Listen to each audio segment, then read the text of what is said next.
And I'm like, let's play some Pauper. So I play Faye, and of course Austin only has black white on him, and so it wasn't very close. Pretty much any of the games, and for who? For Austin kicking my Donkey!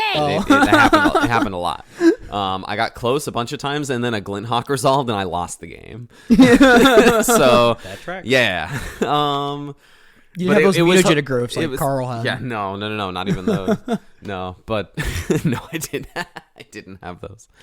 No, I had some gut shots, but that didn't come up. But I was like making jokes about like Chrysalis is the best, Chrysalis is the best creature, and like catching Travis up with Pauper, with where Pauper's at, and we're just having a good time joking around, and he's like, no, this is clearly the best deck in the meta. I'm like, no, I mean, Fairies is generally actually a really well positioned deck in the meta. He's like, what are you talking about? Like, it's the worst deck in the meta. I'm like, what are you talking about? He's like. This is the meta. It's 2 decks. You have the worst deck in the meta. And I was like, oh my Donkey! That's funny. That's where you cue in the music, and then I do the intro.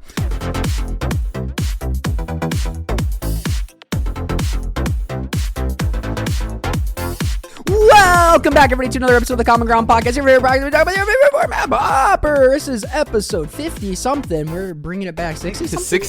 66. Episode 66, I have been told. Which is a Root. divisible by 3. 11. Wow, Cameron. 3. It's there also, are 3 of us here. what's it called when like so 3 of a perfect something backwards is spelt the same? Ooh. palindrome. Yeah, so Yes. 66 is a palindrome. It is a palindrome. If you write it out, not spell it out. It is though. also one of my favorite roads to drive on in Arizona. Route It's a 66. classic route from Chicago to Los Angeles. Instead of Route 27. Many a song Yeah, has been that's also written that about one's Route fun. 66. Many a song has, and one of them mentions Flagstaff, and I like Flagstaff. Flagstaff, Arizona. Don't forget. Yes, exactly. But Winona isn't really anything anymore, which I think is sad. Winona. Winona. Oh. It was another township in near Flagstaff. Depeche Mode did a cover of that song. Funny enough. Ooh. I heard Winona, and I'm like, ooh, Winona. Pioneer Winona. That was a deck. I forgot about that. That was a cool deck. That was a cool deck. Today we got Hippo and I recapping our monthly event. We both played Pauper decks, of course, and we got. No, I played a legacy deck in mine. Oh, you probably won the whole thing then. No, I didn't.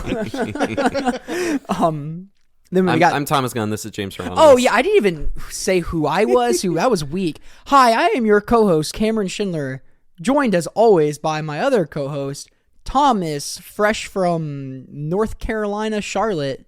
Hammer, ring people in the RC. Gun, what's happening?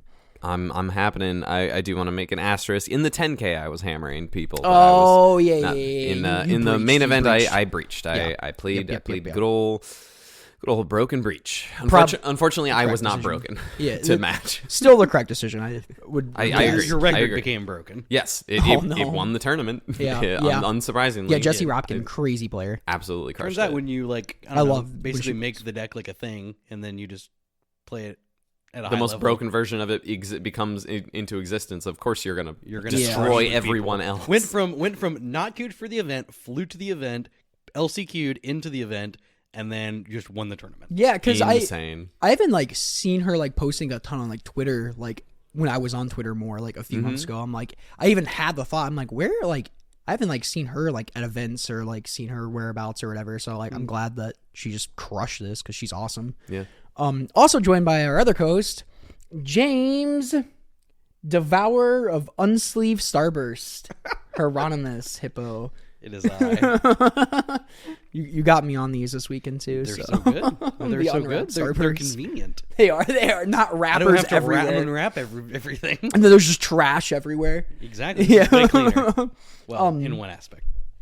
So Hippo and I, we played our Pauper Monthlies, like I said. So we'll probably recap that first, followed by any fun stories from Thomas from Charlotte, because I'm sure you have a lot to speak from there and stuff, Yeah. even if it's not Pauper related. And then I can complain about my lack of interest of competitive Magic while we do that too. There's some Pauper relevant stuff. I met some people and talked to some people and had a good time. Oh, sure heck did. yeah. Heck yeah. James, you want to start us off with the good old recap?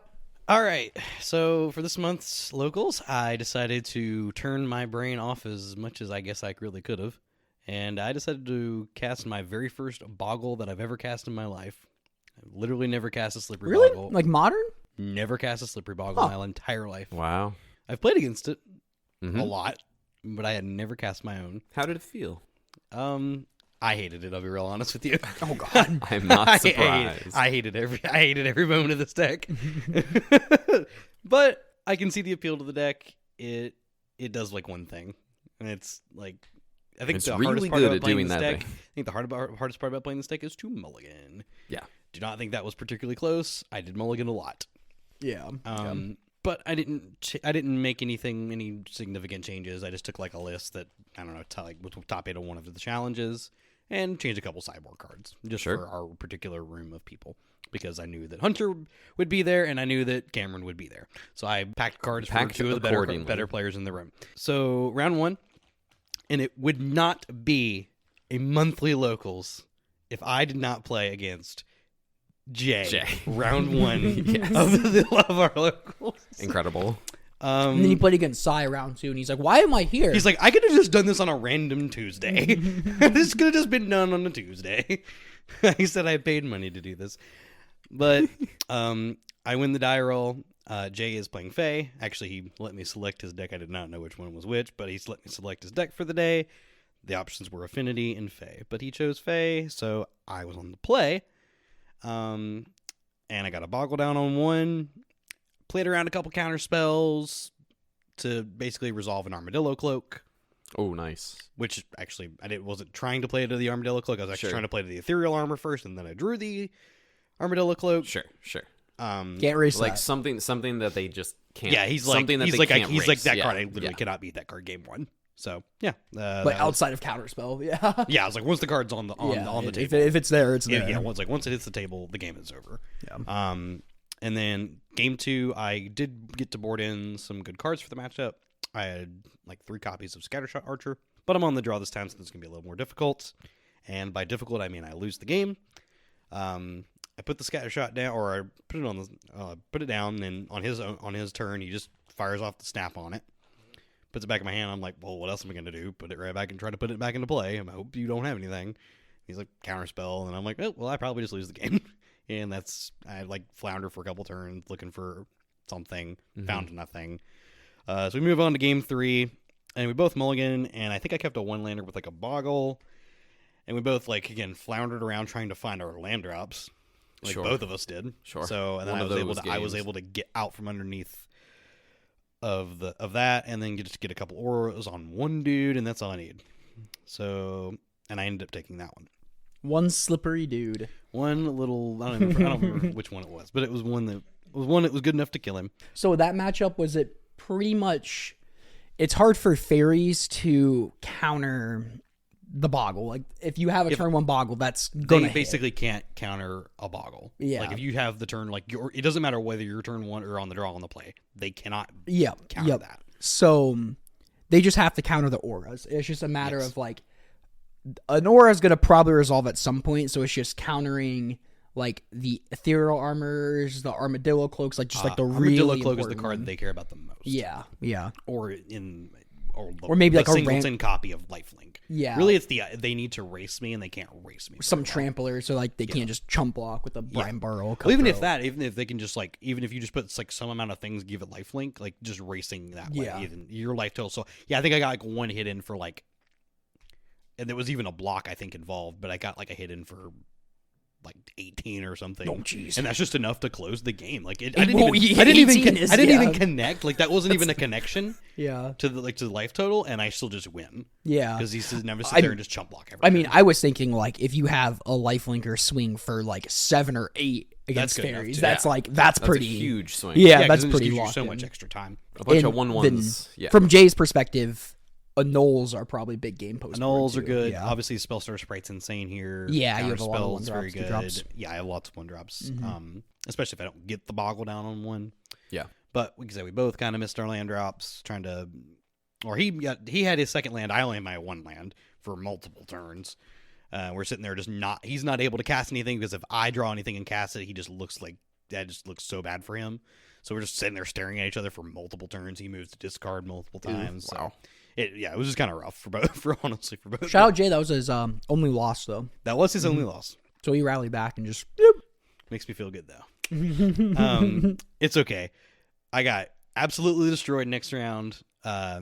Carl, who you may have seen on coverage, play against Austin in the Common Ground Cup. This time, he was not just playing Mono Blue Fae, he was playing Blue Black Fae, which was the correct decision to beat me because that's what killed me. Just a better brood scale matchup too. Oh, a much better brood scale matchup.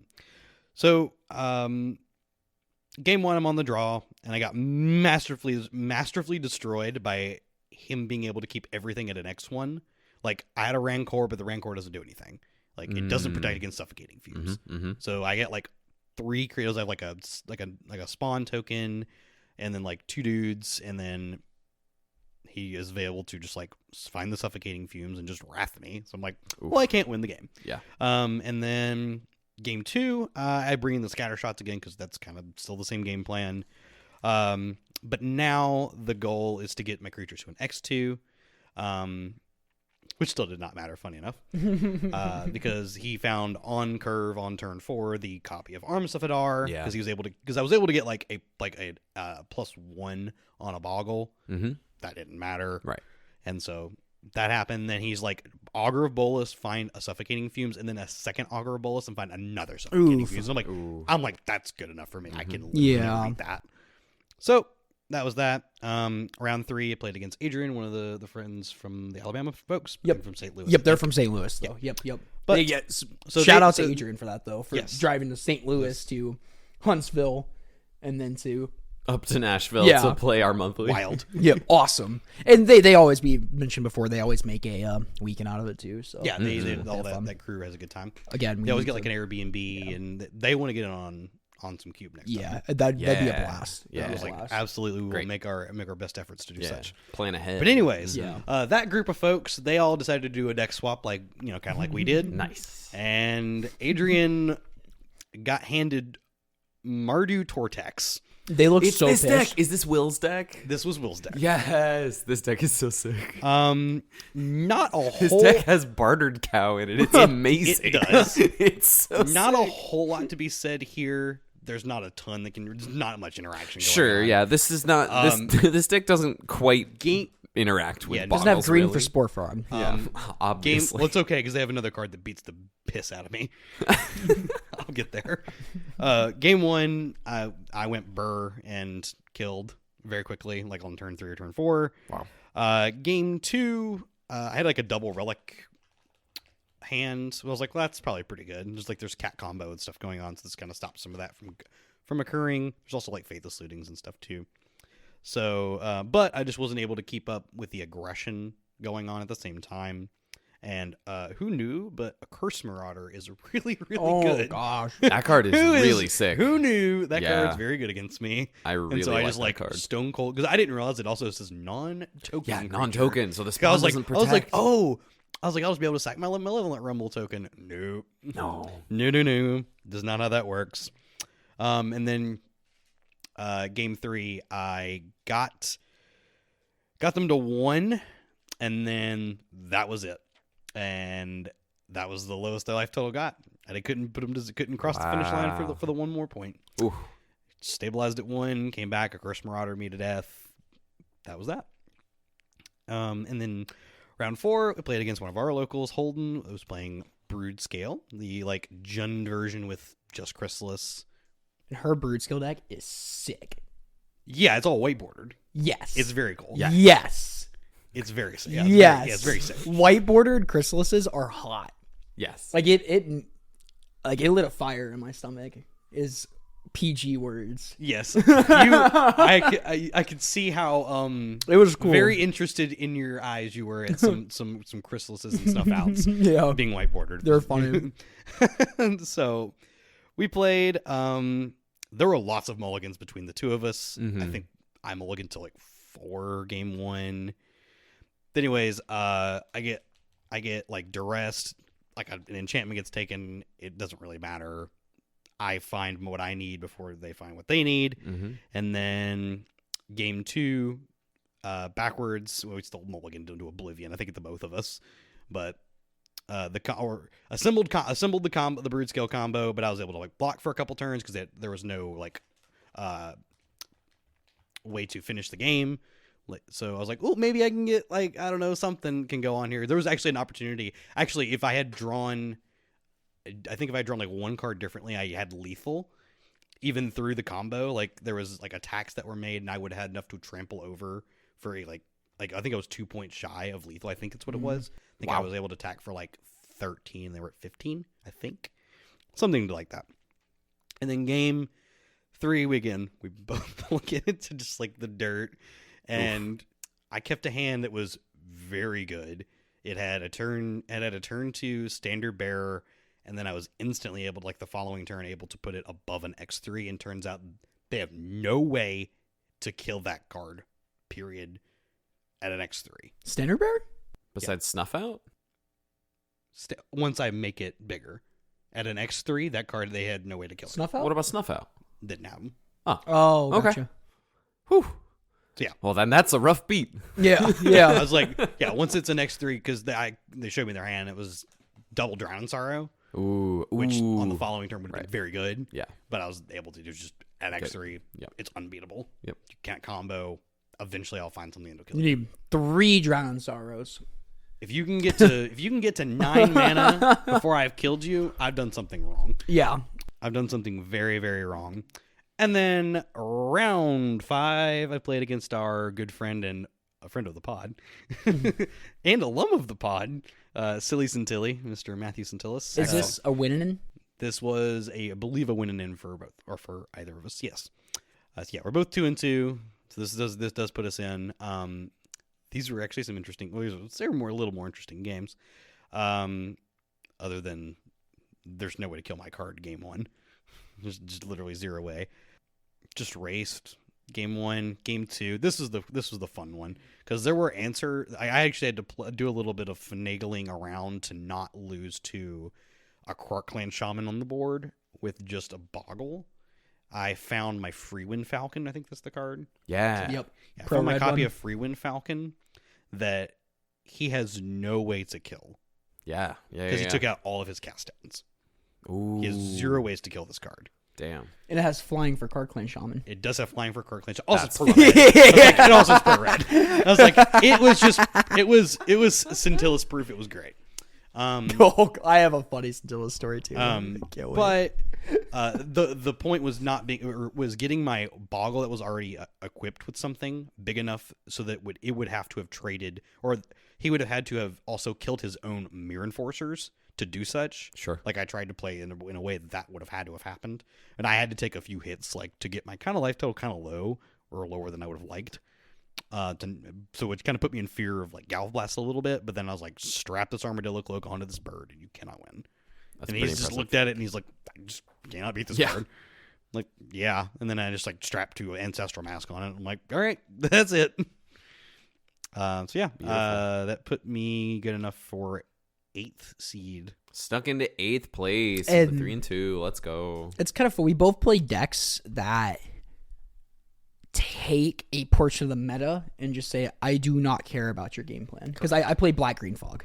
Yep. And so, like, we both just were playing decks that just invalidated some portion. Honestly, both, like, the removal spell. Like, we were both, like, just blanking removal spells in the format, which is Yeah. really fun. It's really fun when you get to play a deck that makes your opponent just have so many dead cards in their deck in hand.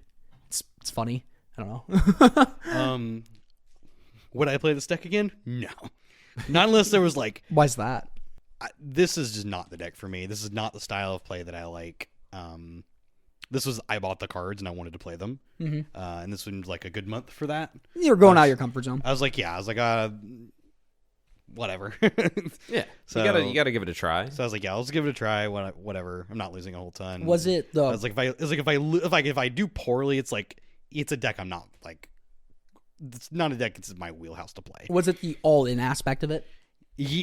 Partially that, yeah, basically yes. Because It's like you don't like I aggro don't- decks, yeah. It's not that I don't. Yeah, it's not Yeah. that I don't like aggressive decks. It's I don't like having like very very little agency over the game.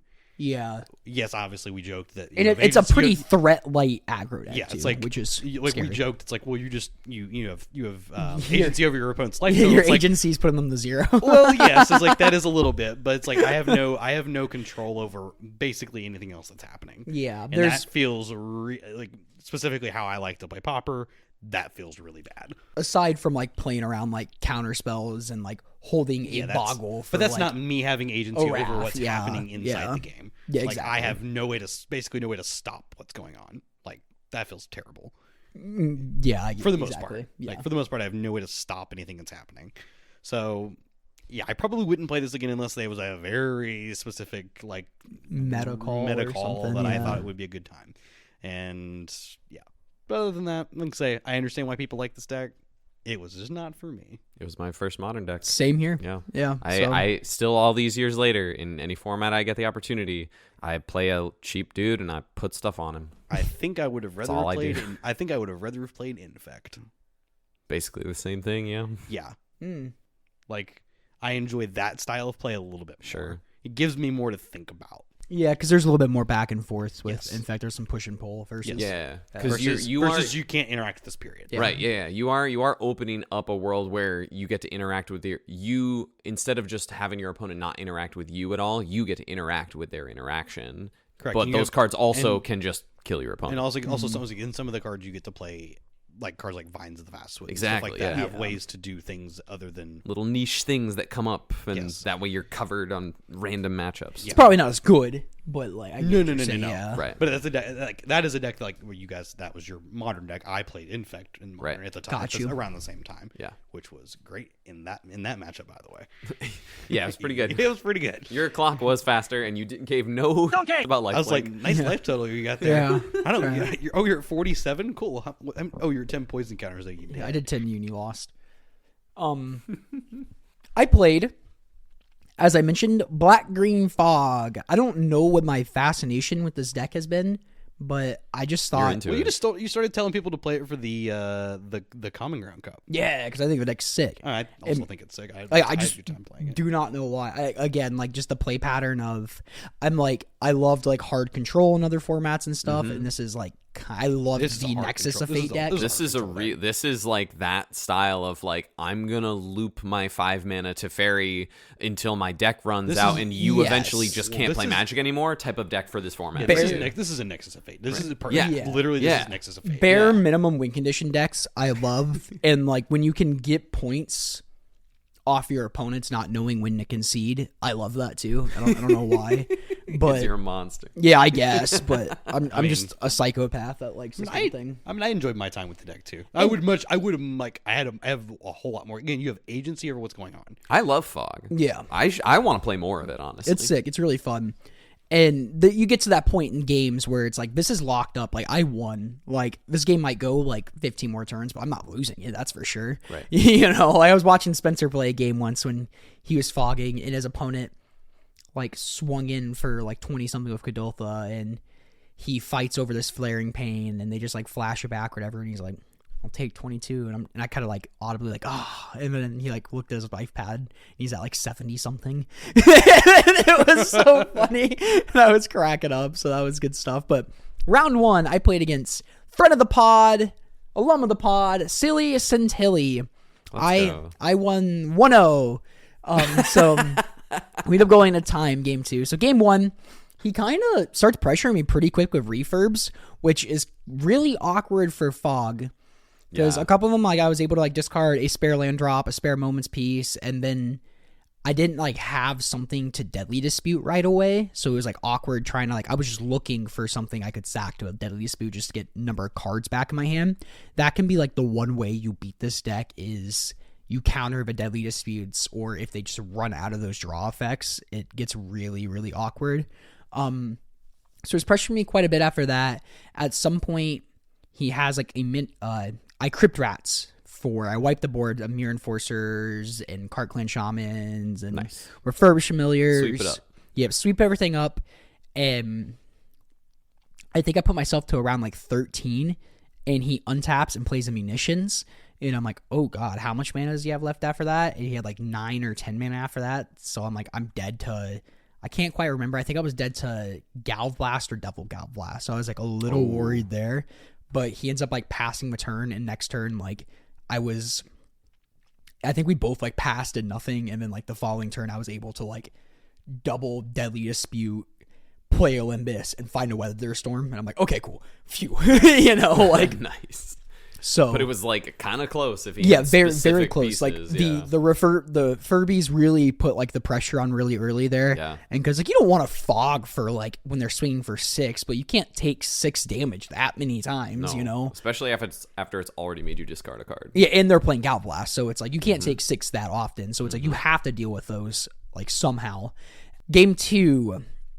I sideboarded. I added in 2 spell bombs because their blood fountains was really awkward with the Furbies because he got to points where he was able to sack the Furby to Disputes and stuff.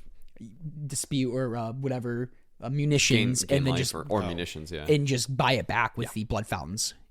And it's like that was annoying. So I cut 2 spell bombs, or I added 2 spell bombs, 1 Murmuring Mystic, and I cut 2 of the main deck Honored Guards and 1 of the Limbus. Nice. Just to trim something. Yeah. And didn't really pressure me too much till later, so I had some time to get off the ground. We end up going to turns. Like, this is like super, super locked up. Like, I have like a full grip, bunch of fogs in play, millions of treasures. This is so funny. I don't need to win this game. I can just like, I'm just drawing, saying go. Yeah. And as I'm doing this, he's like, please cast Stream of Thought. And I'm like, I don't have to. I won game 1. And he's like, no, Cameron, please cast Stream of Thought. And I'm like, no. And he's like, Cameron, I'm begging you. And I'm on the other side of the table, and I can see what is in Scintilla's hand. And to be fair, It's very I didn't have Stream of Thought in my hand. So I was just like playing with him, like, no, I'm not going to cast it. Well, I'm not going to cast it because I don't have it in my hand. And I think my turn 5 or whatever, I drew the Stream of Thought.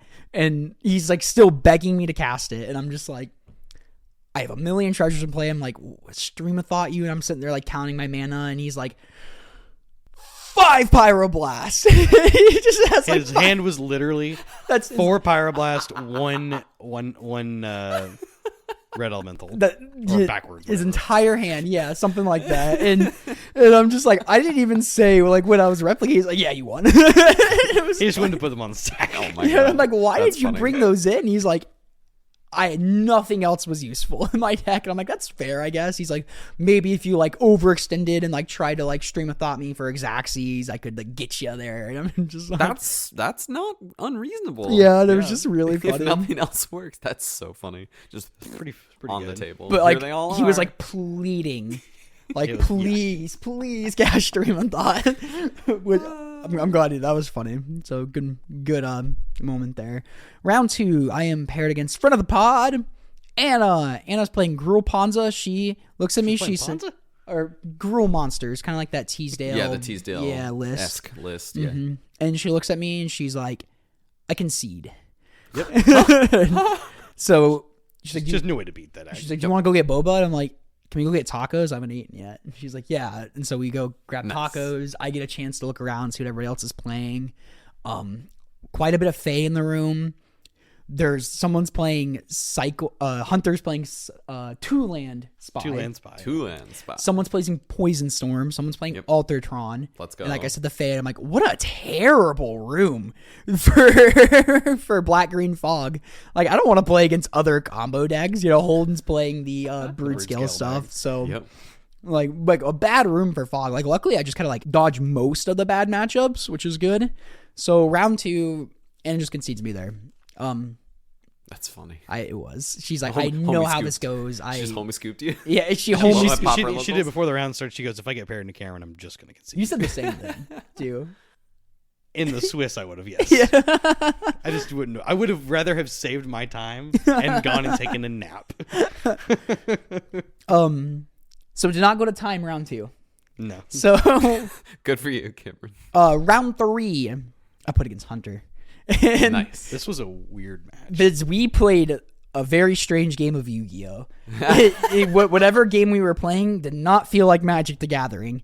And I know Hunter's on whatever, Two-Land Spy. He knows I'm on Fog. I'm thinking, I'm like, I have like one main deck way to beat him. It's 3 Weather Storms. So you can get to exactly enough to not die to the Lotless Giant, right? Because how one land spy wins, it Ballast Grid spies, mills their entire deck. You make some mana with like Dark Writs, or ideally the 1 mana add a black for each creature card in your graveyard. Songs of the Damned. You unearth some creatures. Dredgescape Zombie. Yep. You Dread Return. You get Lotless Giant back, and then you dome them. And so I knew that's how he won. So I mulled to 5 or 4, just looking for my Weather Storm. Found it. And think like, if I didn't know Hunter would play in this, like I would probably just like, because my hands were fine. Like they're lands, Deadly Disputes, Icarus. I'm like, that's not good enough here, you know? Right. And this is like what you're saying. You're playing like it's exactly the same type of deck where you're trying to actually just invalidate certain cards in the metagame, certain plans in the metagame. Yes. And like now you're seemingly two ships passing in the night, running into each other, but you both are aware of what you need to do, and you're like mulliganing towards it. Like I've said it once, I'll say it a million times. Cameron, I think you're very good at mulliganing. Thank you. Heart face. Heart emoji. Game 1, so I do that, the whole mulligan thing. He kind of starts pressuring with the 2/1. What did you call that? The Dredgescape Zombie. Because it is just 2 mana for a 2/1. Yeah. And he kind of starts beating down with that. I think he puts me to like so 14 funny. or some point. Okay. Ooh, 14. That's smart though, because then the Weather the Storm doesn't necessarily save you if he gets you low enough first. That was the thing I had at the last turn, couple turns before that. He must have had like a slower hand too, because at some point like I tangled just a 2/1 beat when I had like 4 lands in play, because I'm not going to tap myself out of Weather Storm, and so like I tangled, which fogs me for like 2 turns technically. Yep. And when he Lotless Giant, he was 8 short. I was at 8. And so if I didn't have Tangle there, I would have lost, or like a Fog there, which is kind of funny. So like the 2/1 beats was very... It was very real. Wow. Yeah. Very heads up to Fog when you did then. So I boarded out some number of Fogs. I brought in quite a bit of cards. I brought in, I think I had 1 Flag Bear, 2 Obsidian Acolytes. Ooh, okay, this is funny. Okay, that's a good one. Well, my main thing was like the it works for Tainted Strike. Yes, my main thing was like the 2/1 beats, and then Works against Tainted Strike. Yeah, I brought in 2 Duress, 2 Spell Bombs, because I had 1 Spell Bomb main. Game, and I didn't see Tainted Strike game 1. It was in the graveyard, and I think I like passed by it and just like didn't think much of it. In game 2, like same thing. We both kind of mulligan pretty aggressively. I Duress. I see he doesn't have like much going on. He has like a bunch of rituals, but like no spy. So like no way to dump everything in.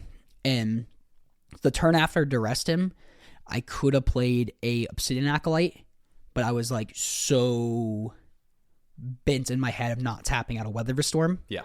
And so then the following turn, he was able to Lotless Giant and then give it Tainted Strike from the graveyard, because they play a card called Grimbauble, which is 1 mana, and it can put any card from you could tap, sacrifice it, put any card from your graveyard on the bottom of your library, draw a card. Conjurer's Bauble, not Grimbauble. Grimbauble is a brand new card. Yes. I was like, they play Grimbauble? Okay. Is the Coldotha matchup that bad? No, Conjurer's Bauble, sorry. Conjurer's Bauble, so, 1 mana artifact. Fun story, that card will come up later. Oh, that's weird.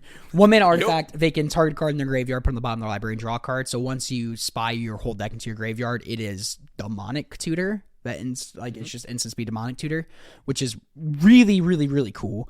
So they're able to do that for the Tainted Strike, and then like afterwards, I saw like, okay, if I would have just played the Obsidian Acolyte, I could have had the mana, have a Weather Storm, and Acolyte target your dude and give it protection from black. So now I have that in mind. So we go to game 3, and this is like all of like maybe like 20 minutes, like those 2 games, 25 minutes. Pretty so, quick. Yeah, like you're taking more time to think carefully about your mulligan decisions than you are, and then like navigating the games after that. I mull to a pretty mid hand. I think I had a Spell Bomb, and I'm like, okay, whatever, I'll just like keep this Spell Bomb, but I end up drawing like second Spell Bomb, Duress, Weather the Storm, and there gets to a point where I have a Obsidian Acolyte in play, 2 Coalition Honor Guards, 2 Spell Bombs in play, and a Weather Storm in hand. And I'm just like, I cannot lose this game. And like, I'm getting in beats with honor guards because I'm just giving him pro black and swinging in.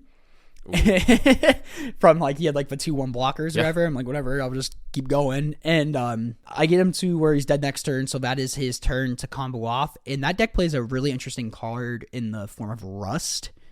It is 1 in a green instant, counter target activated ability of an artifact. So That's kind of sick. That's how you get around Nihil Spellbomb, because if they Nihil Spellbomb you and you have the Conjurer's Bauble, you counter it and like you stop the ability. Funny. Yeah, but luckily I had like 2 Nihil Spellbombs, so we get to a point where the stack was really messy, and he targets his Lot of Giant. I crack the Spellbomb, and then he buys back the Bauble. He only has 1 of this Rust card. Yeah, and then with like the Rust on the stack, I just crack the Spellbomb again. Yeah, and then I think I think he ended up buying back the Rust again when it was still on the stack. But like again, like the stack was like so messy. Like we were just like, we had a few spells on it, but like either way, it didn't matter because I had like the pro black creatures and all that stuff. So those were really fun, interesting games. The most Yu-Gi-Oh matchup I have ever played. It was interesting, and Hunter's a really fun person. Like we talked a lot in between a couple rounds and stuff, and like they're a chill dude. I enjoy them a lot. So that was fun. That was a really fun round. It was very weird. You don't play a lot of games of Magic like that. No, it was that might be a unique experience for you. Yeah. It was definitely a unique experience. And it was really fun. It was like the most scrappy I've ever like gotten with Fog. Like I was beating down with combat damage. You know? And now you know that that's a possible like mode. Yeah. I do a Basilisk game deck. Yeah, just because I played 61. You played the 61st card. Yeah, I played 61 cards. You threw in 1 Basilisk Gate? Yeah. Did that come up? Because it's funny because like you the could list. play a second one. Well, it's funny because the list prior, like the list when I played it, was playing that in the main. And I liked the Crypt Rats interaction. It came up a little bit with the Crypt Rats interaction with when I was playing Scintillus, but I think every time I tried to Basilisk Gate it, he had a Card Clan Shaman in play, so he was able just to sack like whatever to it. Yeah, exactly. Well, like then it's an alternative mode of forcing the pop on the exactly. Clan, Yeah. Well, if I'm gonna activate Crypt Rats anyway, yeah. So it's like it, but it is like something that can come up too. So I do like it. Like it's not nothing at all. Yeah. Round 4, I am 3-0. I pair against Jacob on Elves. I did not want to split or draw double ID because I didn't get to play round 2. I want to play more Magic. So game 1, I think I lead on a Colony Garden on the play. Followed by a land on turn 2. Their instep, Deadly Spirit, turn that plant into a treasure. Then on turn 3, I'm able to play Crypt Rats and pop it for 1 when they had like 2 Priest of Titania in play and like a Quirion Ranger. So, and they just like picked it up from there. Game 2, my notes were Fog stuff. I remember, not very good notes, Cameron. I got pretty low on cards in hand. Like I had to use Fogs for 1 attacking creature because of Quirion Ranger and the pump guy.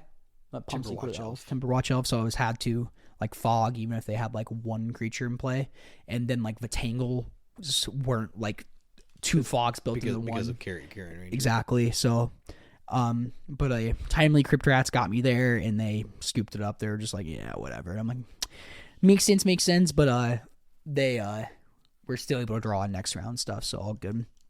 Round 5, I did draw in with Carl, who was on Blue Black Fae. I got my play in Magic. I played my rounds or whatever.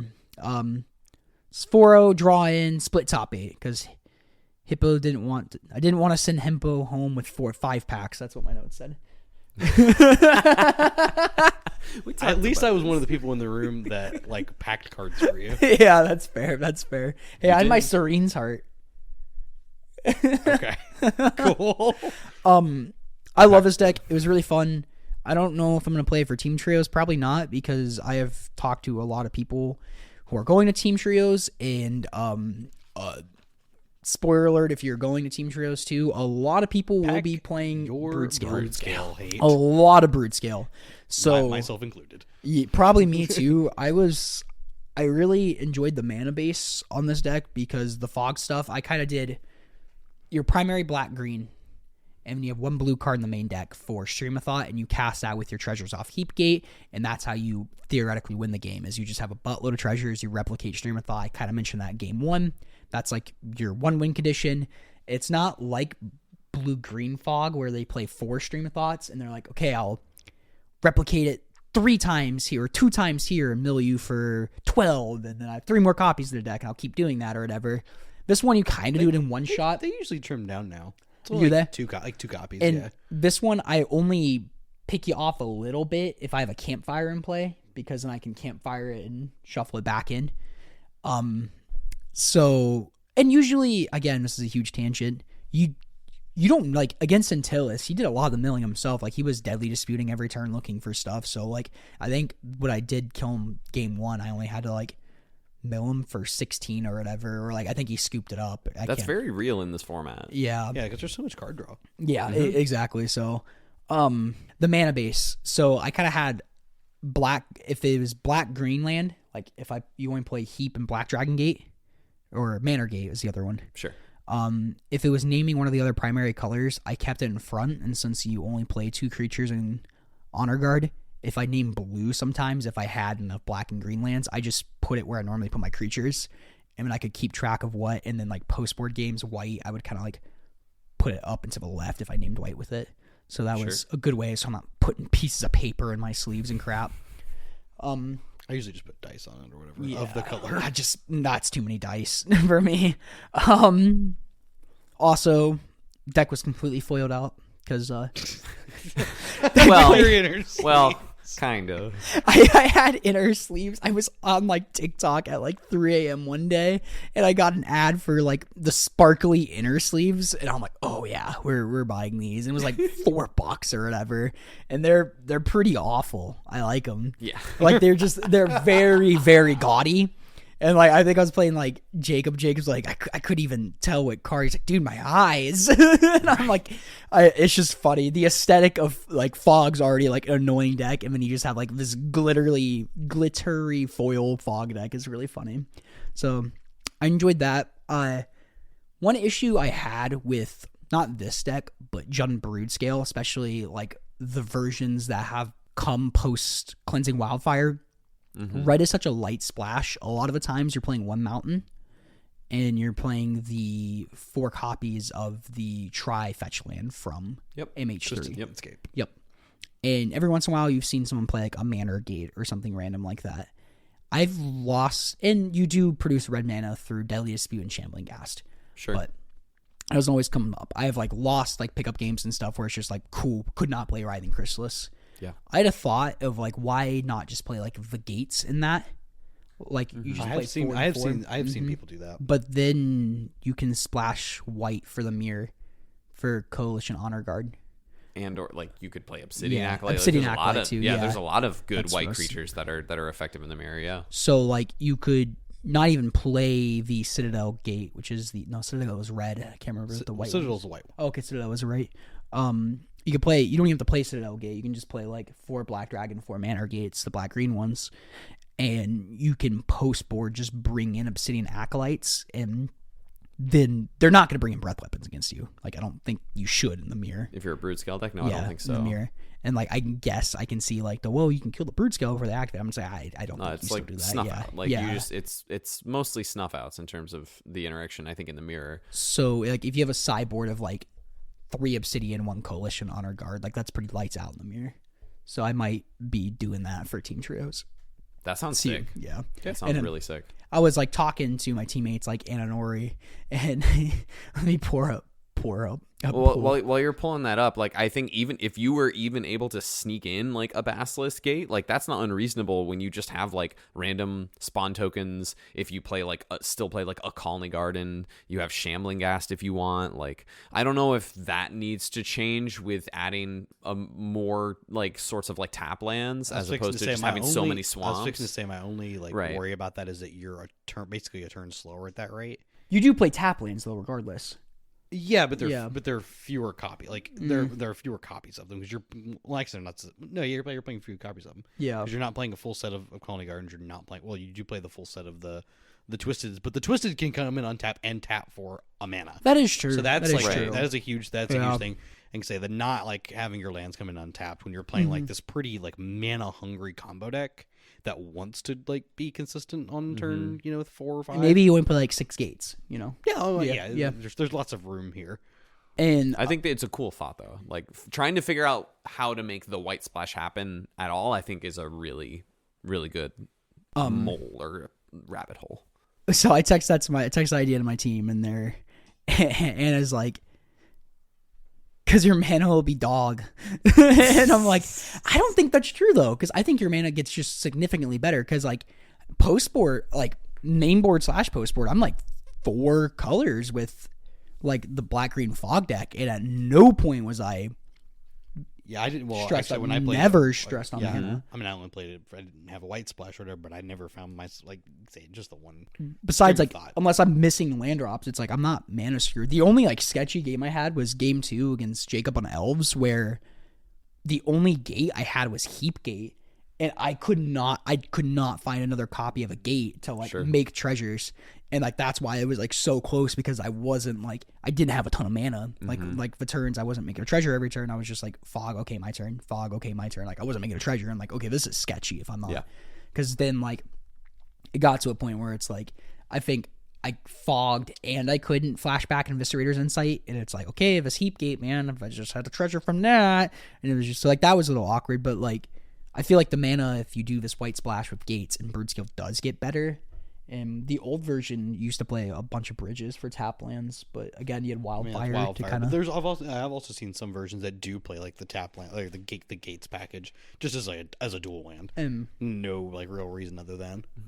I was looking at the matchup win rates of Broodskill from like the last 3-4 weeks of challenges, and it's the only decks that like really consistently loses against is.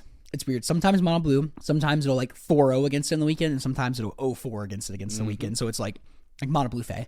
So it's like, is this good against it? Who knows? Like sometimes you might, maybe. like because sometimes they have enough. It is awkward because he can't duress Spellstar Sprite, so like that is annoying. The other deck was mono red, but sometimes like it's just like, I think this last challenger was like 5 and 7 or like over like a couple of them, so it's not like hugely disadvantaged. So it's like, I don't want to play what I think a bad deck just to beat on Brood scale. Then the other deck it lost to quite a bit was like the Dimir Fae deck, was like the one deck that was like consistently just beating the crap out of it. Yeah, that makes sense. And the same thing with Jun Wildfires, like the Jun Infinity deck. Sometimes, because you don't see a ton of that deck being played in the challenges, so like one weekend it's 2-0, 2-0, then like the next 2 weekends it's like 0-3, and it's like, okay, it's just like Brood scale. Sometimes they have 2 duress, 2 safekeepings, and you're an idiot.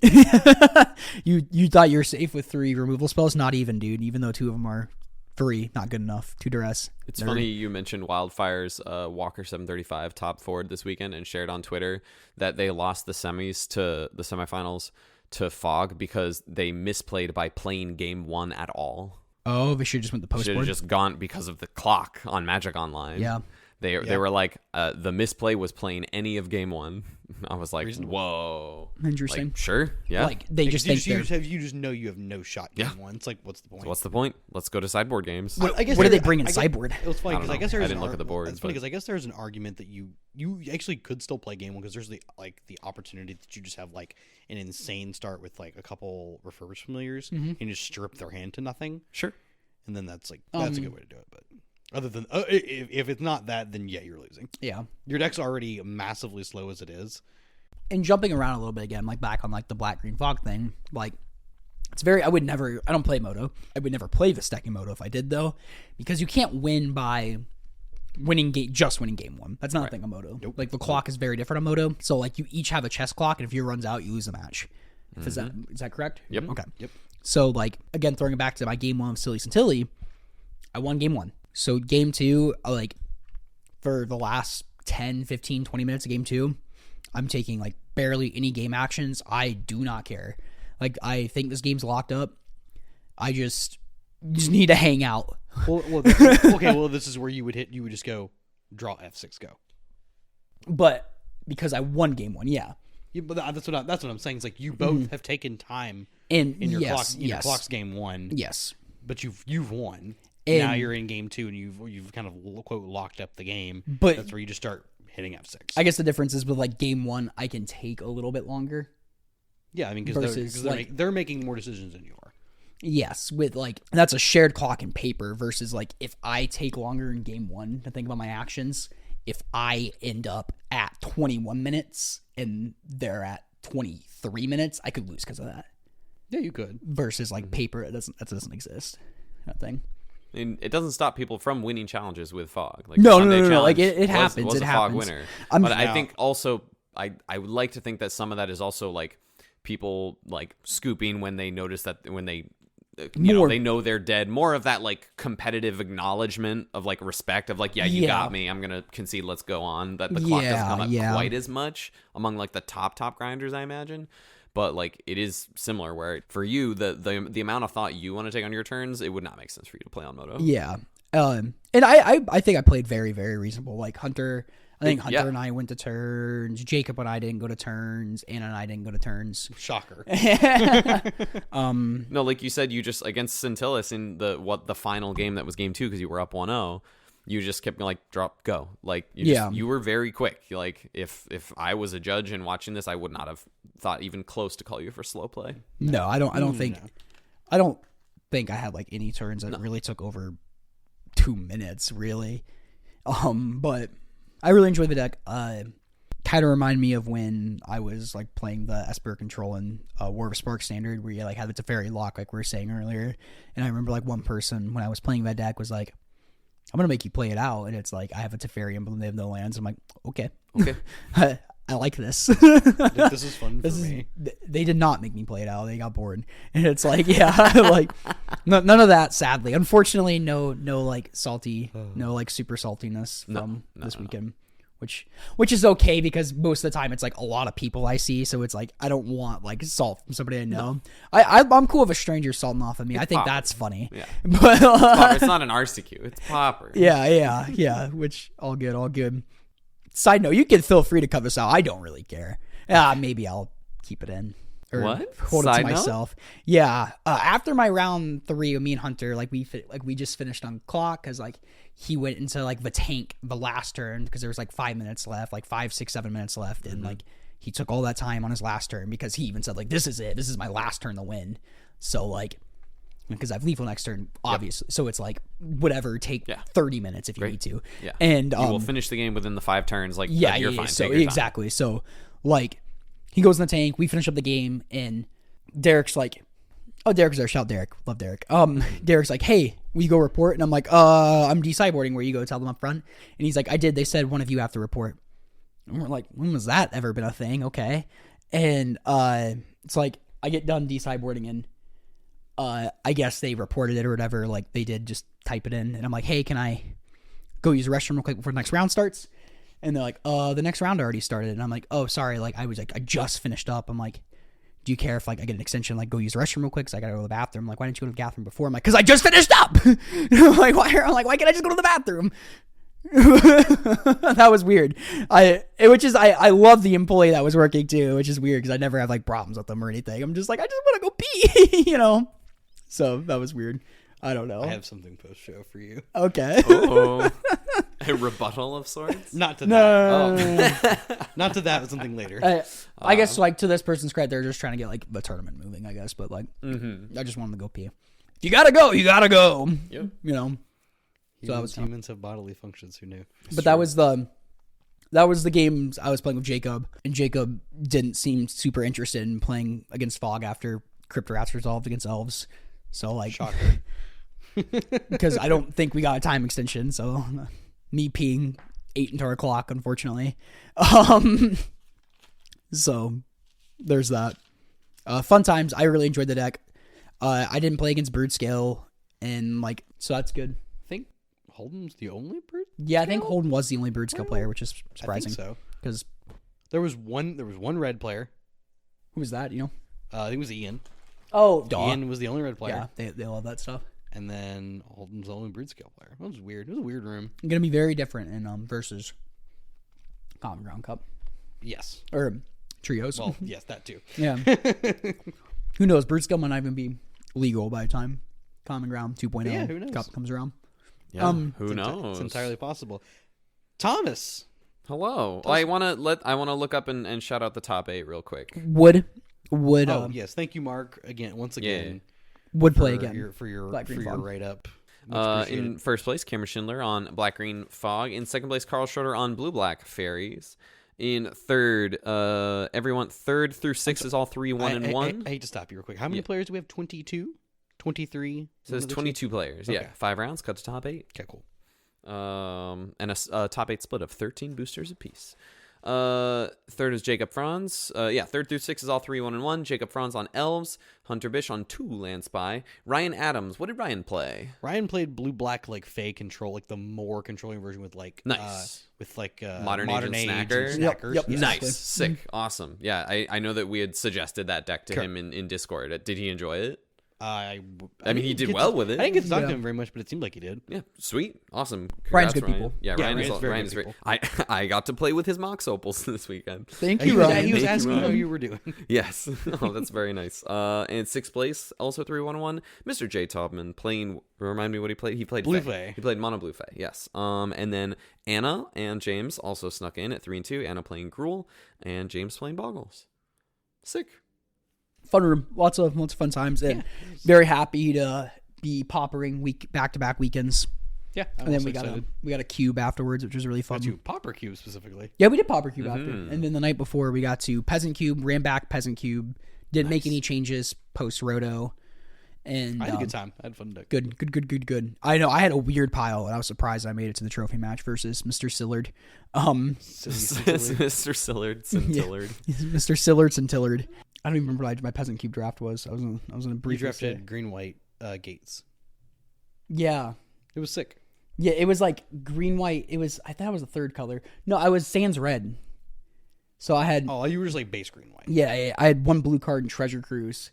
And then...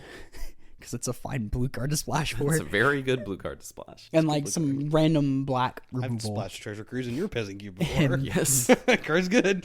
But it was funny, like in the trophy match, since I like kind of playing like it's just control-y, like I had a control-y hand versus like Scintillas, like didn't see like a lot of creatures or anything, and then like game 2, I had like grafted war gear, which gives something +3/+2 and equip for 0, so like make something like really beefy.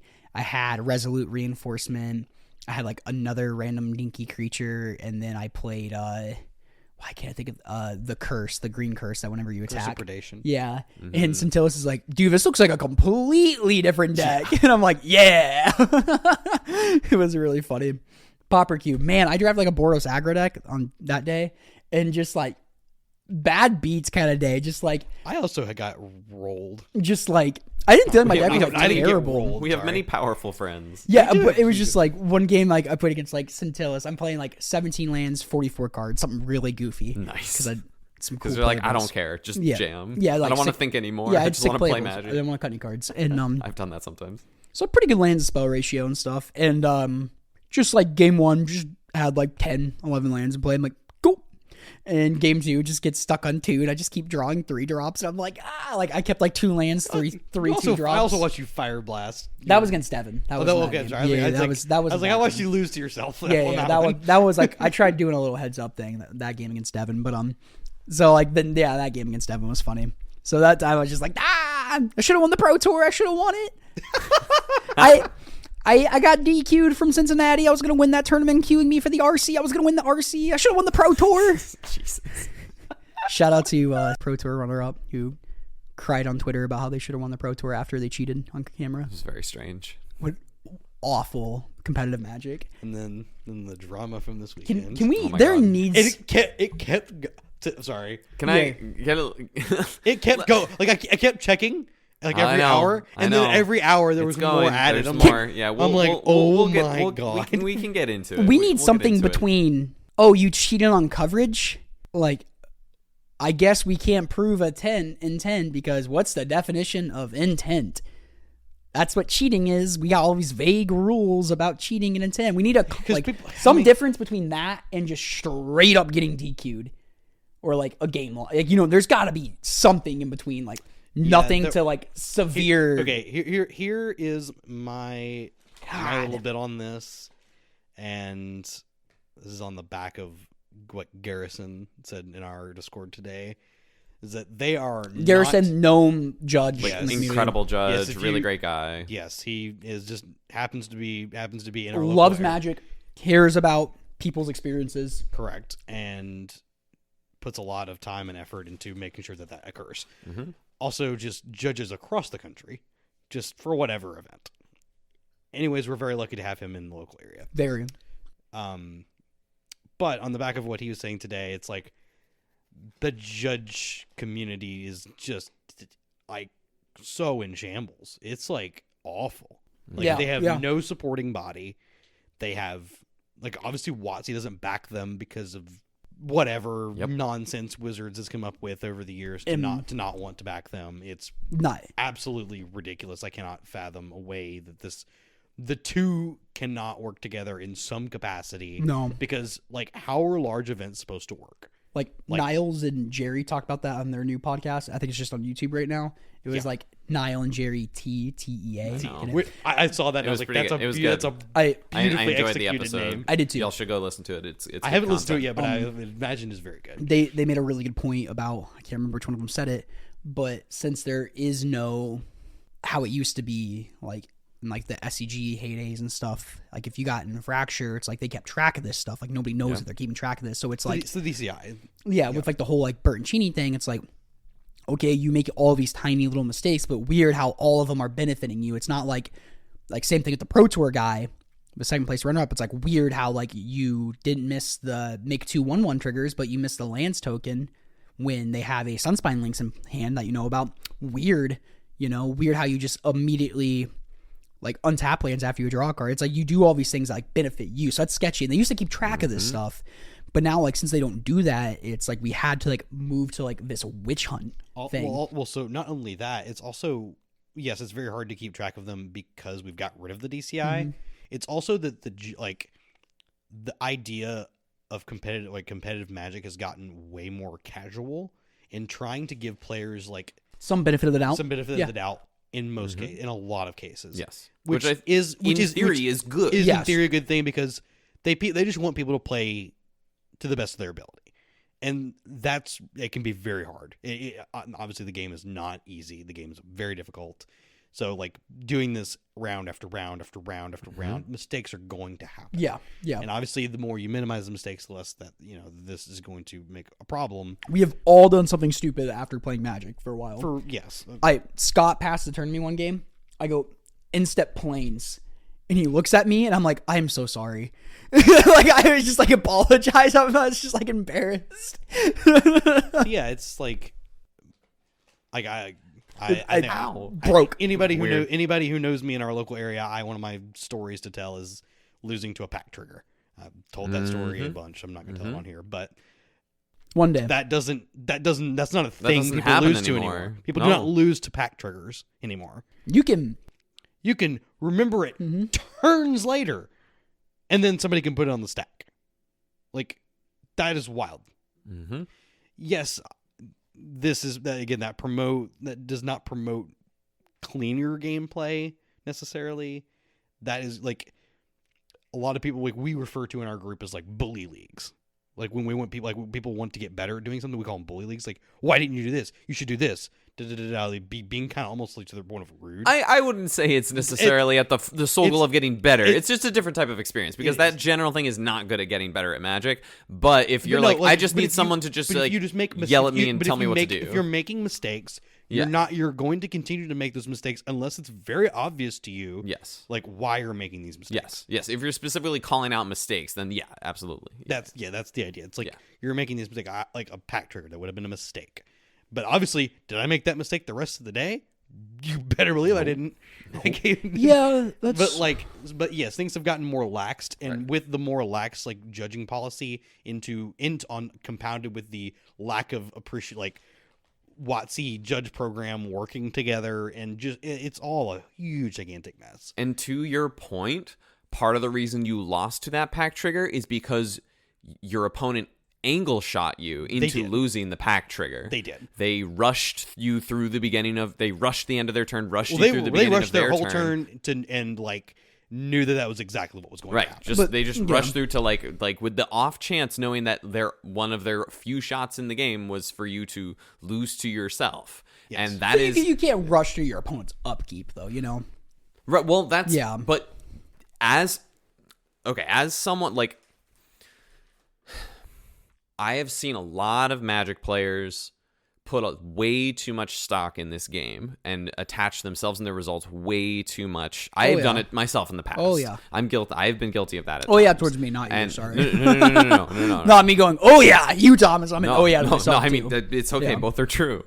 And these types of Magic players get the idea of what it means to like play a game of Magic with someone or compete and like sportsmanship. They get so lost in that they find these angles of manipulating people instead of just playing the game. And whether it's they know a specific way how to talk to a judge with specific language to make it seem incriminating to their opponents without making it seem incriminating on themselves. The whole Noah crap, like, too. Yeah, the whole Noah crap that's going on. Like that's part of that. Like angle shooting, like asking, like he literally, like there's quotes of him potentially asking someone how many game rules violations they have in the tournament before like they sit down and start the game. Like it's insane. If you want to go find this, Fire Shoes on Twitter absolutely eviscerated this human being on Twitter today. It's pretty intense. It's like to your point, like it shouldn't come down to this witch hunt. There should be a like to both of your points. There should be a governing party of like whether it's like an official rules enforcement, it supports the judges, like it's like linked up with Wizards official, like organized play. Like we need to go back to something like that. Like, does it suck to get bandwagon on and stuff like that? Yeah, that's awful because it's like. Like, but what else can we do? You don't have another choice, but like because of that, it's like because there's no way to hold you accountable for anything. But like every now and again, like someone's gonna get accidentally dragged under the bus, like that doesn't deserve to be correct. Like, right? That is the risk. It's a symptom of a condition, right? And the condition is that there's not a way to track currently the way that the system is poorly run, and there's not a way to track this stuff. It's part of. I had a really big like kind of stepping back from myself moment this weekend that I don't think I've really chatted with you guys about, where I just really like sat with myself, not really due to my results. Like I had a good time. My opponents were great. A quick recap. I played the Modern Regional Championships. I played Grinding Breach. I went 3-4. I lost to Energy and a black-white player, and I lost to the Mirror in the end. I can't remember. I beat Domain Zoo. I beat Eggs. That's where the Conjuring Bauble comes back in. They were like looping Conjuring Bauble and then rebuying their Lotus Bloom with the one black bargain spell that cast something and that would cast the Fate's Reward, and then they would tuck it all back. Conjurer's Bauble, the one black and the Fate's Reward back in and keep looping and just like get all your lands back with Zurin Orb, and like they did the thing. The only reason I won game 3 is because they missed a trigger on their Lotus Bloom, and I was like, yeah, and then that's where like the awkward part comes of like if I'm upholding, the judge asked me, do you want to put this on the stack? Yeah, again, stealing from the whole like Jerry T thing. Yeah. So, like, why the hell is that on the opponent's owners? Right. How awkward is that? Because it makes them look like you're the bad guy. Yeah, it's like do you want them to have that? It's your choice. It's like, whoa. And I'm like, unfortunately, no, I'm not going to put that on the stack. Like, I didn't say it in any like way. Like, I felt bad that it happened too. Yeah, I mean, like technically, I also missed this. And I also think I think I've mentioned this before on the show. It's like understanding like how you and your interaction with the judge is. Mm-hmm. Like we said, this has been exploited. There's the whole thread of some of this has been exploited, but it's like understanding how you need to interact with a judge is not a thing that people are taught. No, it is not a thing that occurs anymore. It's something that I think I'm very good at, but when I'm doing it, I am like I am working as hard as I can to just come from just like the purest form of just like positive energy, neutral towards the outcome in the game, like just like still being friendly with my Your opponent. whole terror thing. Well, right. literally right before you said that's what popped in my head. Too. Right, like, you know, like I'm like that whole thing happened in Atlanta where like I messed up, and I was very clear and I was very gracious with my opponent, as some opponents have also been with me when like weird stuff happens, like and so yeah. But getting back to like kind of where I was going with that, this whole energy around what competitive Magic has been like. I dropped out, you know, 3 forward, lost the RC. Our buddy Carson also 3 forward, and then we went out, we got some drinks and some food after, and waited for everyone else to finish out the tournament. And you know, it just like, I was like, okay, cool. Now I'm just vibing this weekend, and it gave me some space. I also played the 10K. I decided to play Hammer in the 10K. My buddy Travis is well known for Hammer in Modern, and he hung out with us. He was in the Airbnb with us all weekend. It was great to hang with him too.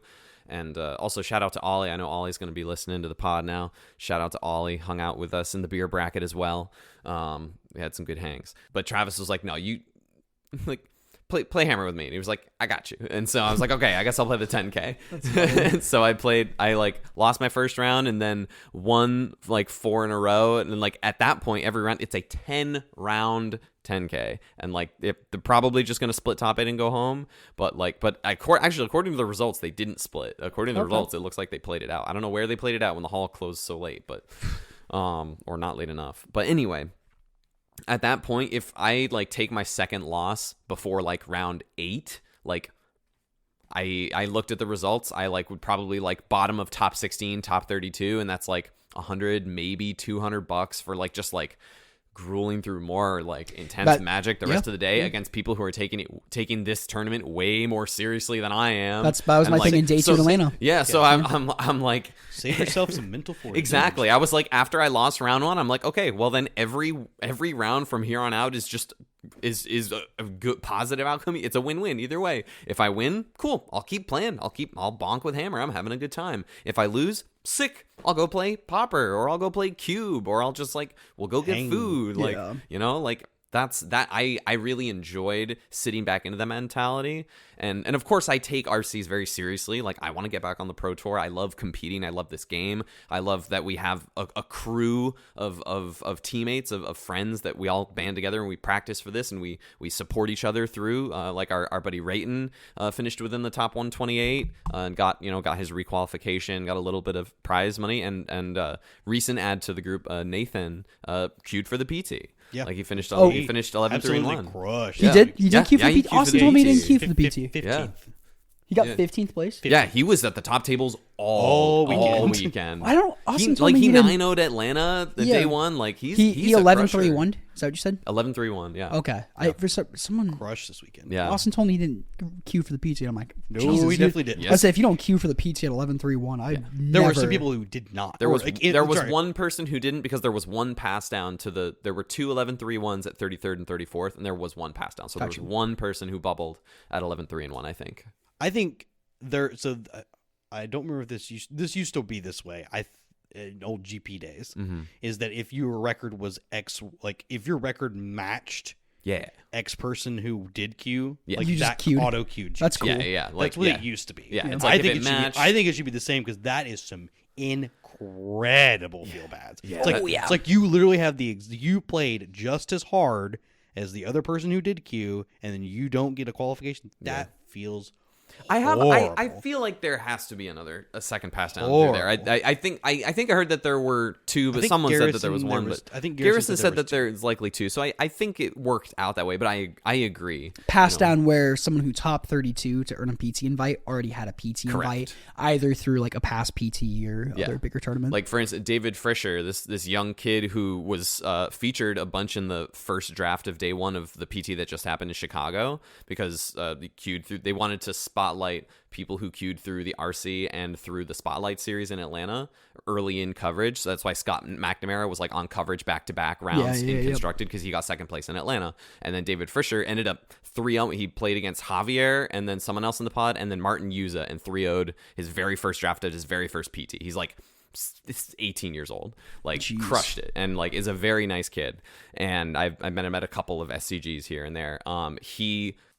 queued for Chicago and DC at the RC in DC, and then he has top 32'd both Portland and Charlotte. Wow. Yeah, Wow. he's insane. One quarrel I had in this one. How many people in this tournament? A little over 1,300. In the first one, Like 1,027 in Portland. the RC I played Yes. was 1,400 people, so like pretty close. In Dallas. Yeah. It was just under 1,200. Okay, It so was less people. 1174.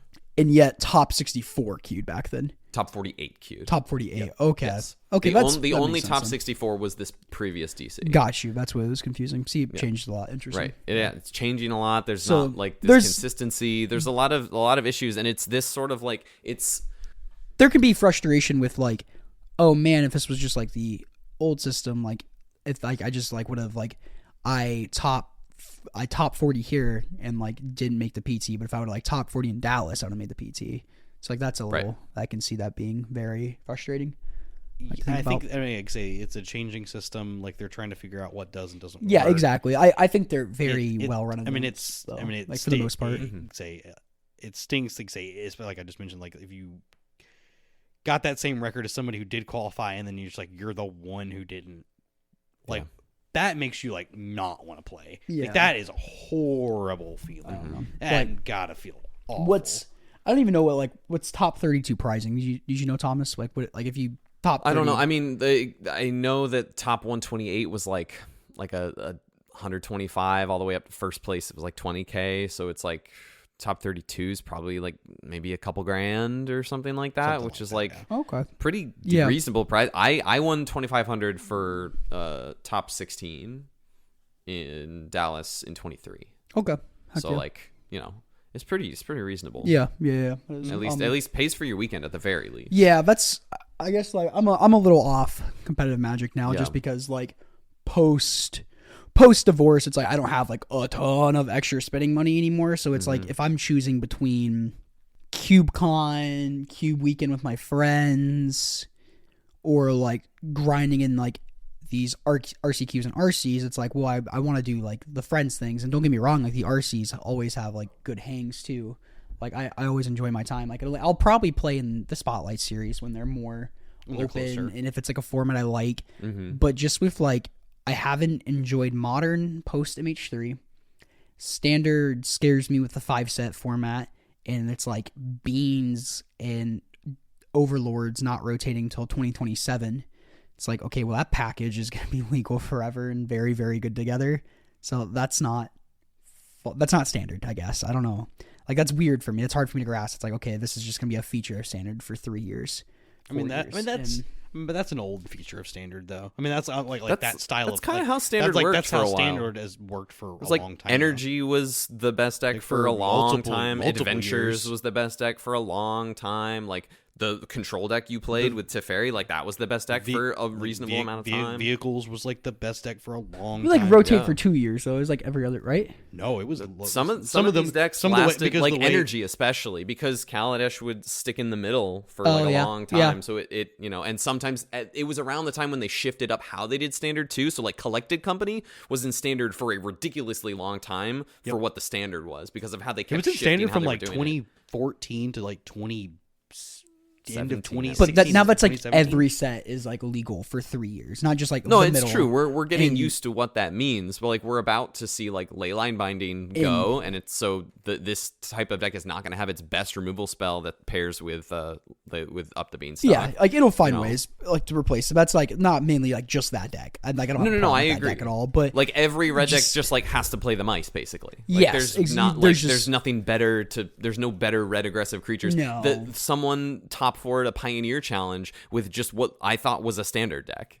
It's just the mice, Burst Lightning, Yeah, I've seen- and Yep. and Screaming Nemesis, and Yep. the Sunspine Links, and that's the what Rockface and Village, Pioneer and Standard are getting like and Monsters Rage. closely similar. Like a lot of stuff's very similar there, and there's not a lot of reason to like stress test Pioneer right now anyway. But It looks like people are brewing though. Yeah. it looks pretty Cool. sweet. I When wish there's nothing I wish on the we- line. I know. I But- wish I love Pioneer. I wish we could. I was like, play. it's probably the healthiest. Right, format it but might like be. with Standard like 5 sets a year, 2 of them being UB like Universes Beyond, those having a higher price ticket because of try licensing. 6 sets a year and 3 of them being. Oh, UB. is it?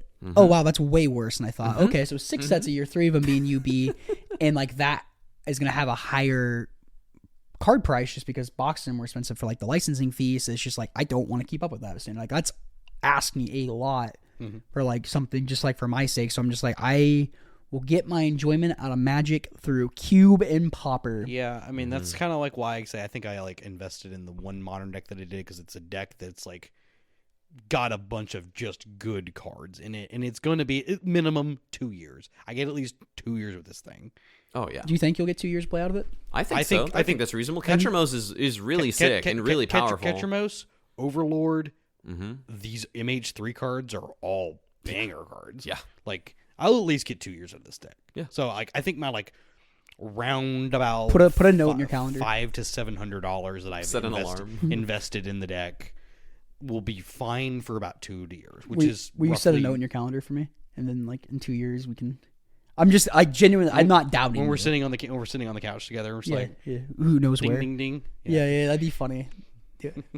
Yeah, Episode 170 or 168 or whatever. Yeah. Well, no, it'd be 170. Quick maths.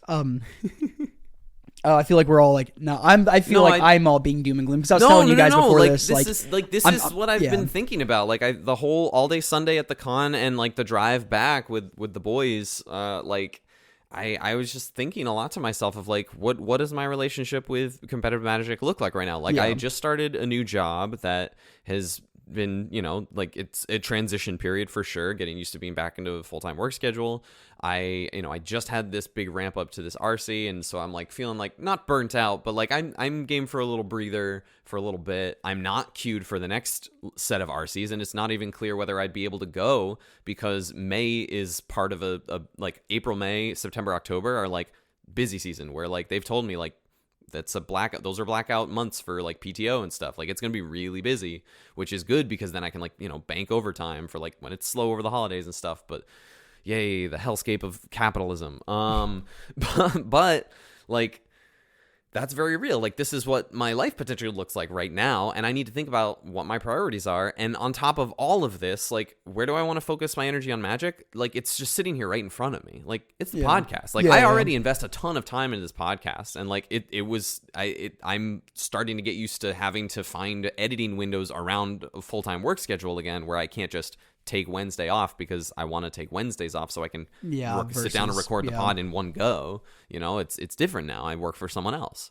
So like these are big things for me, and it gave me a lot of pride to like sit back and step back and realize like, oh, like we really have like this thing going, and I'm really enjoying making this content with you guys, and community's great. The community's great. Everyone in Discord is super, super awesome and chatting about stuff, and it's really cool to see the passion for these grassroots tournaments that are popping up, and we're a part of that, and it's been really cool because like another quick tidbit about the weekend is I got to meet Emma Partlow. She's a member of the PFP. She's editor and writer for TCG Player, and she was in town. Her husband Ross Merriam was playing in the RC, and she was hanging out, and I finally got to chat. Like I met her. She was in the tournament hall. Like I think one of our buddies played against one of Ross's buddies, and Ross and Emma came over to chat, and I took a second to introduce myself to Emma, and her eyes lit up like, oh, Thomas Gunn, like I know who you are. And I was like, oh, like the PFP like is aware of our podcast, like like that's pretty cool. So like she's like, yeah, let's catch up later. I'm like, yeah, we'll catch up. And so then Sunday I was hanging out over by the feature match area, and she was there too, and we ended up chatting. And so like that was really cool of like, we can help provide a window into that process. Fun updates I got from her. They're going to be they're waiting on permission from Wizards, but I think it's okay for me to share this. They're hoping to put together some sort of Discord or Facebook or some public forum that people can interact more openly with the PFP and like ask questions, offer feedback. They just have to wait until Wizards can give the permission to do that. But yeah, and they are very seriously discussing the old brood scale, if you will. I guess that's not insider knowledge. It's like everyone's asking them for it. So it's obviously it's a topic of conversation that every Pauper content creator has to talk about. Yeah.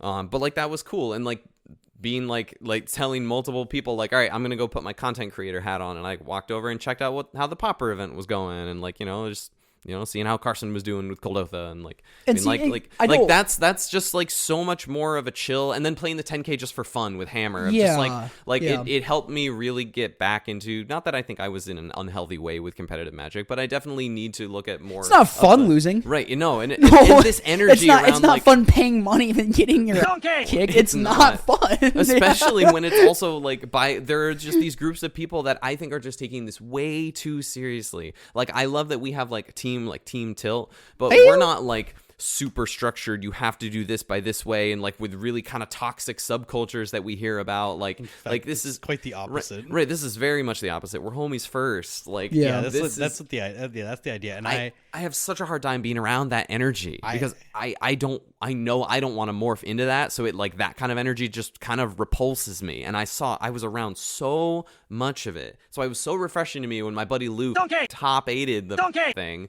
He's just like a goober who lives in the Northeast, and he's just like, he's like, I played 2 leagues with Breach like a week ago or whatever. Like, his friends had to bully him not to play Hammer or Frog. Good friends. Mason's like, you're playing Breach. It's like, okay.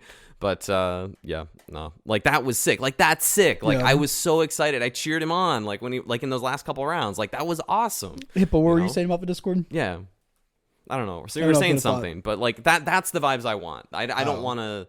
I don't want to get stuck in the muck about like taking it too seriously. And like if with my new work schedule and things changing for me, I want to focus on the pod. I want to get our content creation stuff rolling. Yeah, same thing, same rant. Yeah. Me and you, same conclusion or rant. Just focus on the parts of Magic that are fun. And it's like, I don't want to lose like the con aspect. I wouldn't miss going to tournaments if I never did that. Like I said, maybe occasionally going to like a spotlight series or something, because it is fun. Like, the hangs are always really fun.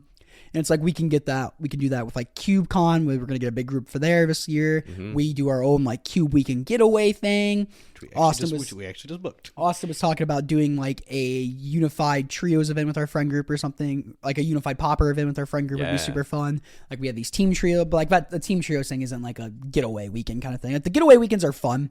It can be like time and money consuming, but I don't want to lose out of that, because then you like get the opportunity to meet cool people. Like, I met Alec, who's in our Discord. Like, I met him from Chicago in CubeCon, and he's super cool. I'm glad I met him and stuff. And like, it's just a good opportunity to meet people you wouldn't meet otherwise. Like, you got to meet Emma Partlow, which is like super cool. So it's like, and you mentioned you got a contact from like an event coordinator who does event coordination for MagicCon.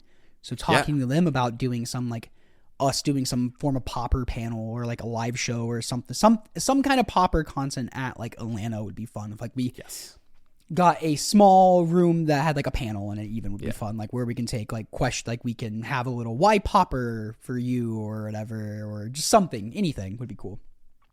Like, that'd be fun. I guess I'll piggyback off both of you and your or rants. Your rants. It's like, for me, it's like, I don't want to sit there and not enjoy my time playing the game. I always want to enjoy my time. This is probably why I don't like put in a lot of work playing competitive events. And then you play like 1 or 2 RCQs and you queue will win one, because you're like, we're just vibing and you know what you're doing. Yeah, I mean, say I can hold my own sometimes. I don't put in a lot of work, so I don't have these like huge expectations. Right. It's like, I'm just here. I'm here for a time. Yeah. Whether it's a good time or a bad time, I'm here for a time. You can go tilt and go get a tattoo. Yeah, I don't see that happening, but you never know. And also, it's like, I don't want to put the pressure on myself to like force myself to want to do like really well, because then if I don't, it's like, why you spend all this time? I don't want to. So no. So I enjoy the more, can say, our more fun ways of playing. Say, we get to play Pauper, we get to Cube basically every weekend. Yeah, that's insane. Very fortunate. We get to Cube basically any weekend that we want to. And that's a very sick thing. Like, we are very fortunate. When I lived back home, it's like I had a Cube for 2 years and I drafted it once. Yeah, and we get to Cube every weekend. Yeah, we're very fortunate. So like, and things I can go play a random Sunday Modern, or I can go play my random 1 or 2 RCQs a season, and then hopefully Q would be cool. There's much like complaining that we hear about like the LGS scene around here or whatever, I think there's ample opportunity to play Magic here in Nashville. Oh, which is I'm really not. good. I'm not arguing. Oh, yeah. That, yeah. Oh, yeah. Exactly. Yeah. For as little as because we want to, or for how we would like to appropriate our LGS time. That's a better way of putting that. Yes, we do get to play a lot of Magic. Yeah, which is great. And a lot of it's not even at an LGS anymore. Like we said, like we were cubing at our friends Devin and Anna's like most of the time, and even like, sorry, you guys host like 80 to 90% of the time. I'm like, oh, we don't mind it, and I'm like, okay. Like I just always feel bad that we're always just like Cube this weekend. When I text Cube this weekend in the chat, it's always hopefully DNA will just let us. Yeah, and like 99% of the time, if one of them's not dying, they do. Yeah, even when they are, they do. Devin just sits in the back. Devin just like he was sick Friday. He just came out that first night. He's like had his nose covered with the shirt. Yeah. Like, what's up, everyone? Yeah, and like he wasn't like sick. No. He was getting over sickness and didn't want. I think everyone in the room was. I know. It was weird. We all just like walked in. We're just like, we're all like post sick. I was fine. Like everybody was post sick. Yeah, I was worried about getting sick that weekend, but I feel great. Yeah, I mean, I felt better. I mean, I've still continued to feel fine. Not that I felt bad at any point. No, we're not that irresponsible. No. I was very happy I masked up at that large event hall packed full of people. Reasonable. Yeah. Do not blame people for doing that. No. Concred's real. I got that way after. Yeah, I think I got it after DC. I think we all three felt it after Atlanta. Yeah, because I was like the one you missed after. Yeah. I think we all felt pretty. Yeah, because you and I got together. We didn't feel that bad. We didn't feel great. But we didn't feel that bad. But you probably felt like bad. 2 days later, I wouldn't have been able to record. Oh, that's right. I felt worse afterwards. Honestly, this is great content. I know. It's people like people listen to us. Just talk sometimes. I know. If they didn't who needs enjoy Pauper challenges? Black Green Fog won on Sunday. That's did it really? Yeah, you didn't know that? No, I don't know. Oh, sick. Yeah, I don't care about. No, I'm kidding. I love Pauper. I didn't just look at Sundays. I just looked. I do want to speak to something that came up for me also in my retrospection. What James said about like removing the pressure from yourself and just not taking things too seriously. When after Carson and I dropped from the day one of the main event. We were in the beer bracket. I love those updates. I love those pictures. Those are that was great, funny. yes. Y'all play beer beer bracket. bracket stuff. And then That's Carson awesome. was 5-0 in the beer bracket. Yeah, well, Carson was 5 on the beer bracket. Go Carson! Too powerful! Sure. Too powerful! He's too powerful. That's the fun. That's the fun part. No, Yes. that is why I like tournaments. I want to Yes. play beer pong after. Or I want to. something. It's the gathering. Yeah. I'm there for the gathering. I had a couple more drinks than I had in quite some time this past weekend. It was a fun time. But we're walking to where we're going to get a couple beers and some burgers or whatever. And he just gave me some space to talk about how I've like kind of been feeling about since I have played 2 Pro Tours within like the last couple years, and not that I certainly don't feel like I deserve it. I'm not trying to like think I'm like better than I am. It's nothing of that. It's just I know what that feels like. I've tasted it and I want more of it. Like I want to be back there. Maybe and really like he really gave me some space to talk about like maybe there are some parts that feel that I do need to prove something, or maybe there are some parts that feel that like a part of me like really wants it in maybe an unhealthy way, but I don't think so. But it was important to acknowledge that and at least like talk about the full spectrum of emotion here, because like at the end of the day I'm playing because I love the game. I'm playing the game because I love the gathering, hang out with my friends, with you guys. Like that's what's important to me. Like where if I go and I spike it, awesome. If I go and I 3-4 and Buddy and we go get some beers while it's still light out and it's a nice walk through a city I've never been in before, sick. Yeah. Awesome. And like I like being able to have that mentality, and that was really, really healthy for me, I think, this weekend. And that was really good. So I'm good. If I queue for an RC, great. If I'm gonna play whatever I'll play, and we'll see. Don't take right. things too. I'm not like I literally cannot just go to every RCQ anymore. Like no. I work weekends sometimes now. Like if I can make one, it's cool. Like, there's Cube to be played. There's also Cube to be played. I didn't know if you knew this. Saved. And Pauper content to make. Usually, like the second Saturday of every month at the Game Cave, they play Pauper. You should come sometime. Oh yeah, I that's the should. thing that they do. Yeah, I should. Like what we talked about for the first hour. Yeah, I think that would be good. I should show up to one of these. Yeah.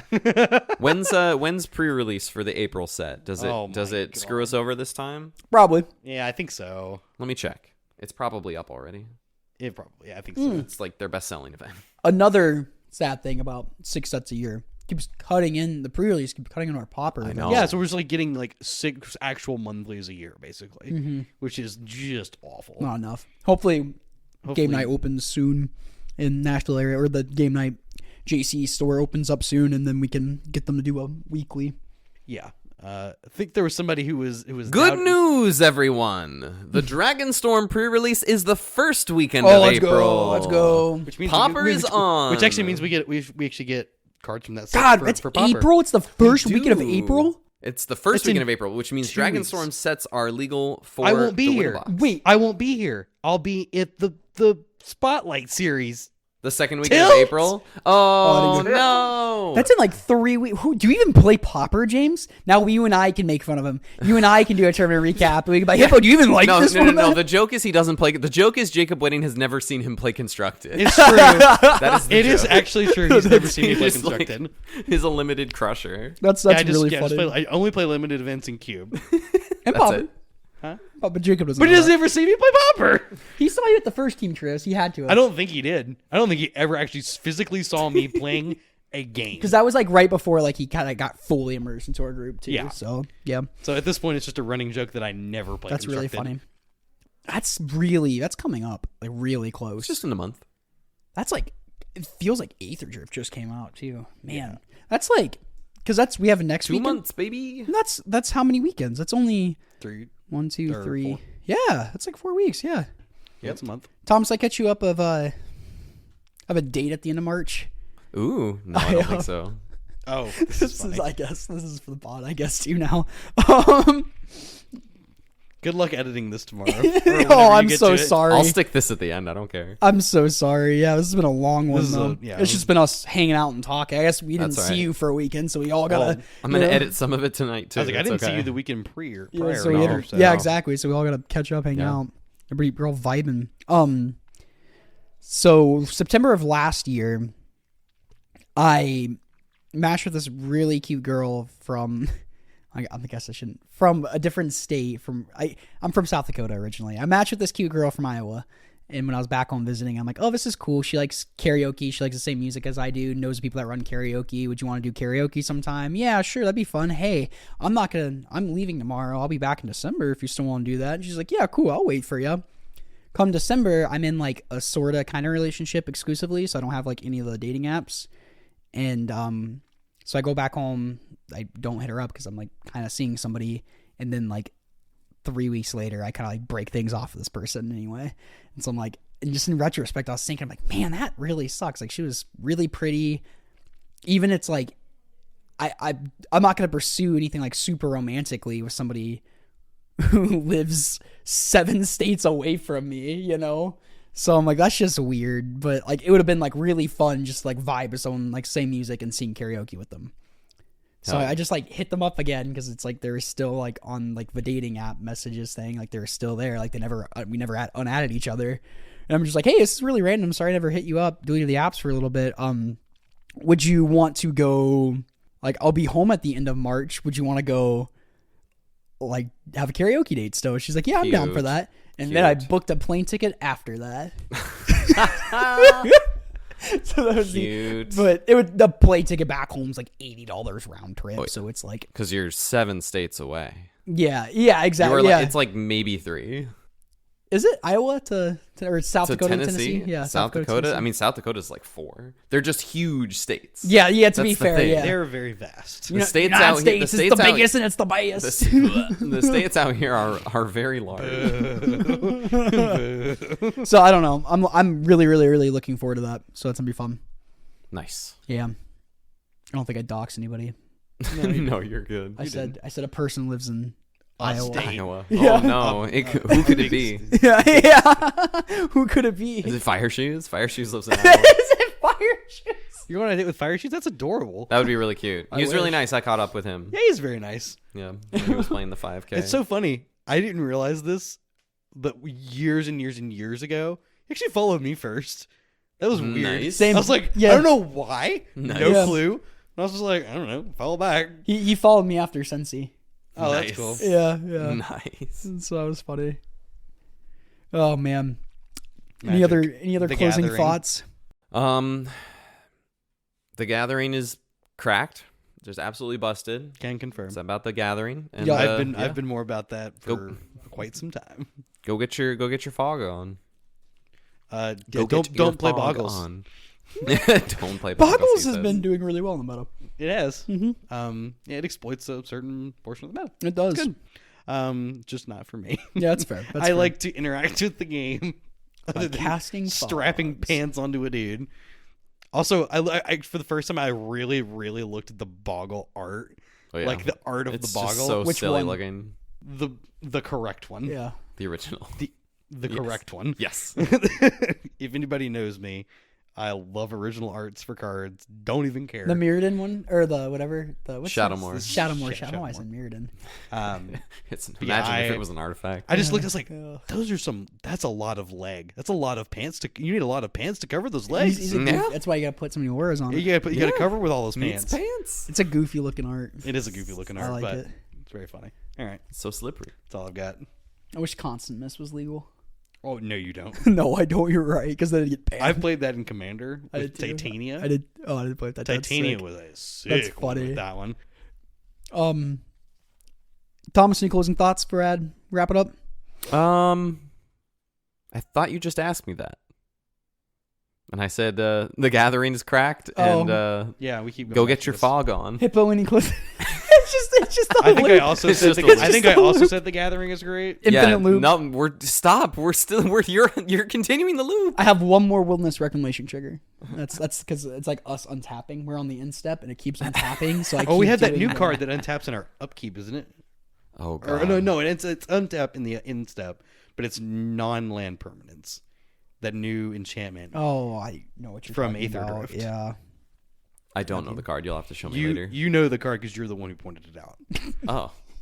I Okay. don't remember what the card is, but you pointed it out and we're like, A "That's different just- version of that's Thomas just knew the that's just card. Wilderness Reclamation, but for non-land permanents. Huh. I made some cube changes. Go check them out, folks. If you made it this far, thank you so much for listening. If you have any questions, comments, concerns, you can email those to us at commongroundmtgpod@gmail.com, or you could tweet at us. We sometimes go on there. Sometimes. And I'm more on BlueSky. I will likely be moving that direction. I should as do well that. soon. I don't know. You can join our Discord. It's popping in there. We got some really cool people in there. It's really, really fun. Lots of great discussions, cool hangs, fun stuff. Good people. Good peoples. We only foster good peoples. Thank y'all. Thank you so much. Later.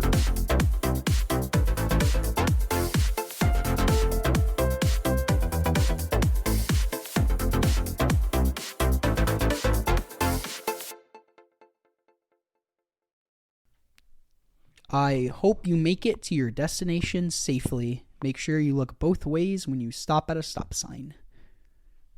You actually should look left twice, technically. Really? Yes. That is the technically correct way to look before you continue moving in a vehicle. Fun fact.